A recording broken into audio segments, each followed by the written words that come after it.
Hi, this week in the small shed, I'm going to be looking at the caster units for the underbench rolling cart, and that's coming up in a minute.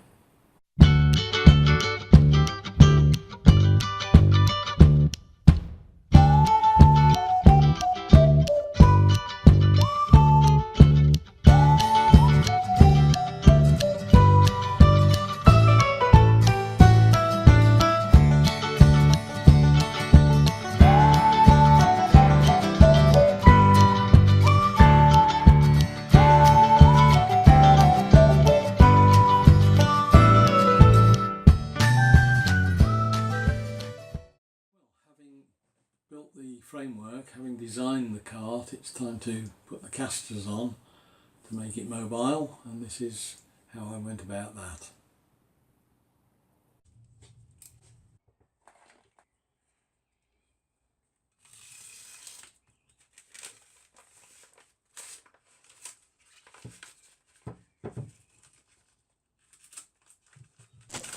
I started off unboxing yet another piece of the aluminium that I've now got about 4 or 5 billets of. This was bought on eBay as, I think they're offcuts that have been either water jet cut or something like that. But at about £7 or £8 they come in at far less than trying to buy 10mm aluminium, and they happen to be about the right size. I can just get the 4 caster bases out of each one. Very small nick in the end of one of them, but I think it's where the water jet or whatever it was that's cutting them had started. Next up was some bolts which I needed. The casters themselves had bolts, but I wanted a countersunk head so that I could mount the bottom of the casters without interfering with the bottom rail of the aluminium.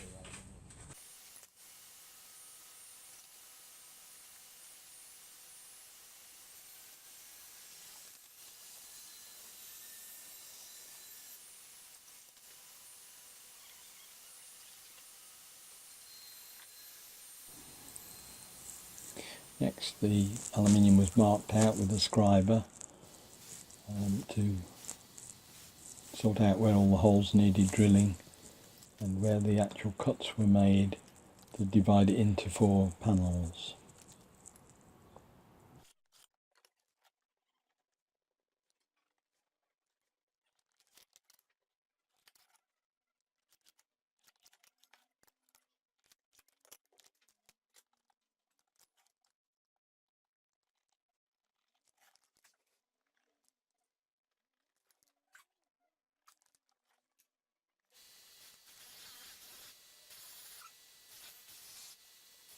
The holes were marked with a small punch and hammer just to give me a centre for the drills.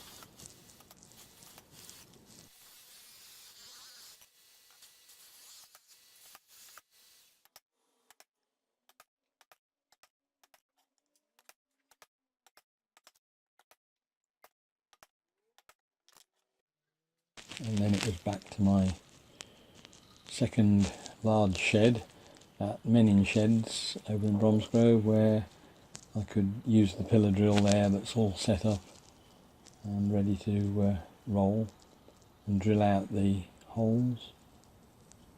I've actually got a pillar drill at the moment, but there's no base mounting for it yet, and I haven't got the space at the moment in the shed to have it really lying around just for drilling a couple of holes. It's also useful to have somewhere where I can make an awful lot of mess and sweep it up relatively easily afterwards, because the aluminium shavings were quite extensive.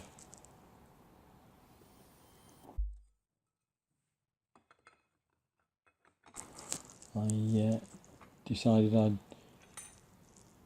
use the hacksaw to cut it into the 4 panels this time. I had had a previous experience with an angle grinder that taught me not to try and cut aluminium with an angle grinder disc. I have got a circular saw blade that will cut it now, but in this instance I wanted a fine cut, so I did them by hand. With the holes drilled and countersunk where the castors are, the sections are then separated up with a hacksaw, and once that's done, simple matter just to round off the odd edges and tidy them up, and at that point they're ready for use.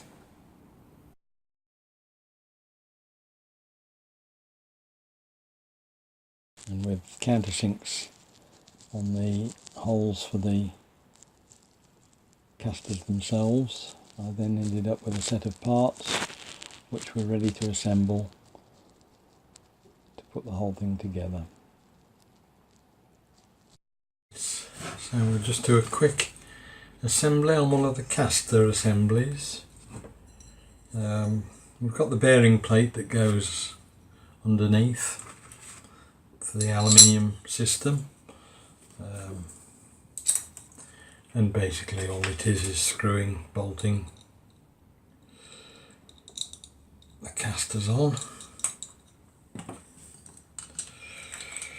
Should have the right size spanner, but I haven't yet extracted all the spanners from the garage because there's nowhere to put them in here yet until I can sort things out a bit, and that just tightens up. Tighten all up later. Using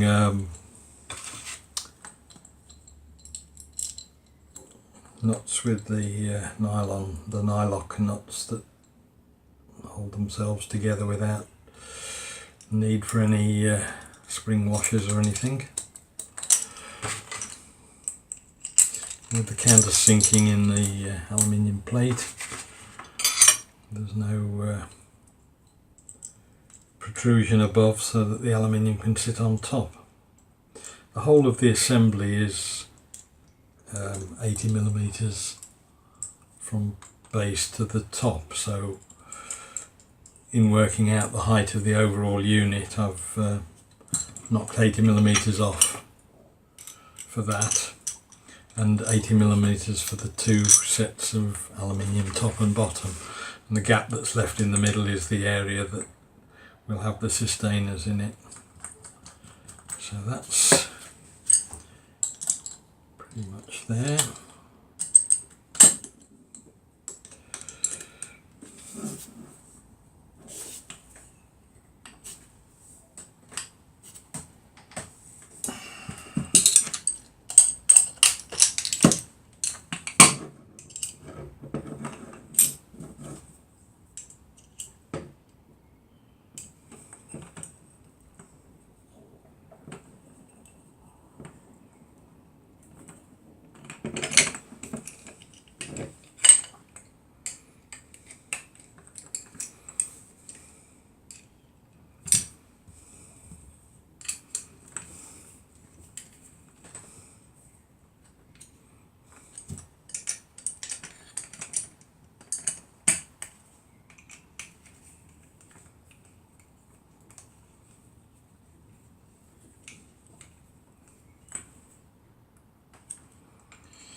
That's now ready to install on the underneath on the corner with those 3 holes there on into the aluminium section. Just another 3 of those to do, and we're ready to roll, literally. Once the castor assembly is done, the T-nuts are just slid into the tracks into roughly the right position. They tend to centre themselves so that they won't unscrew. Put those roughly in the right positions. Put the plate over the top. Use some more. I think these are T6s, I'm not sure, or T8s probably. Just screwed on loose.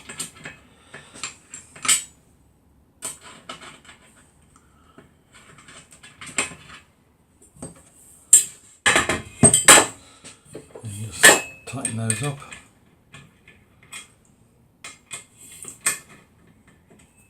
Get the caster centred where I want it. Just pinch them up.